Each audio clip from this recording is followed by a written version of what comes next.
Guess what? Guess what? I bet you can't guess what.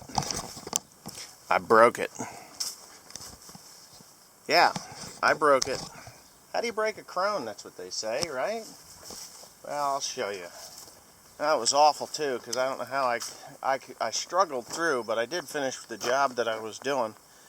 But I have to fix it now, and then before I fix it, I actually have to take this bale out of here, which is no big deal really. But this is what broke. That little thing right there.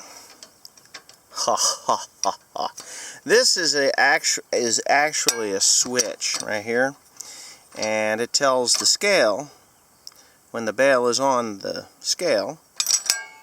That kicks it on, and then when there's another one of these at the top, and when it slides off a little bit, that one flips up like this out of the way, deactivating the scale. Well, if one is off or one is on all the time and it's off on the other side or whatever, they both have to work in conjunction with one another in order to actually accurately weigh the bale. So that little 1/2-inch piece of steel right there has broken off, so I just got to get a wrench on that. Looks like a 17 millimeter, and I got to take it off. So that's the first break with the krone. Kind of silly, but yeah.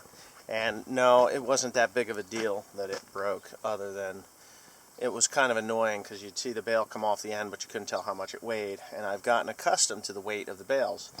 Now, Carl took the first load of new bales into the mushroom barn, and these are so tight. I mean, just so tight. But he took the first load of new bales in, and they weighed 1,550 pounds, in that range, maybe a little over.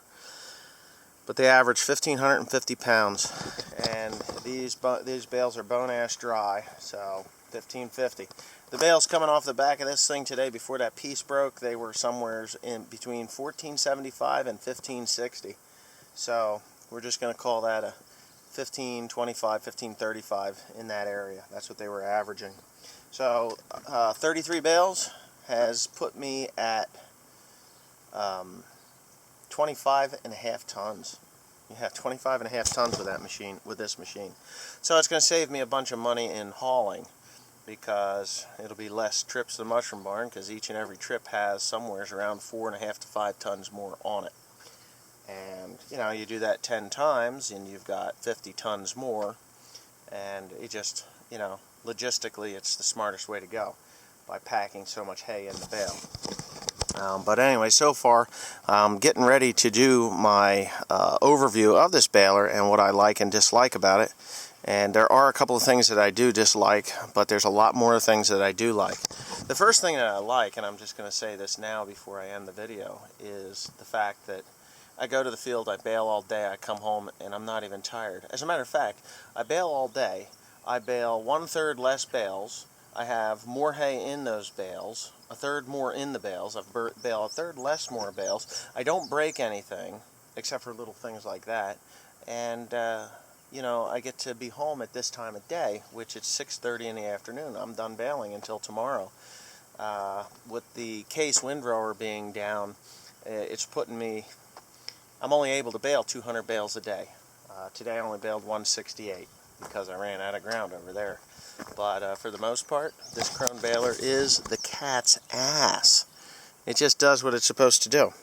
But yeah, I'm going to do that 5 things I love about the krone baler and the 5 things I don't love about the krone baler videos in the next week or so. So look for that. Thanks for watching. Please comment, rate, and subscribe.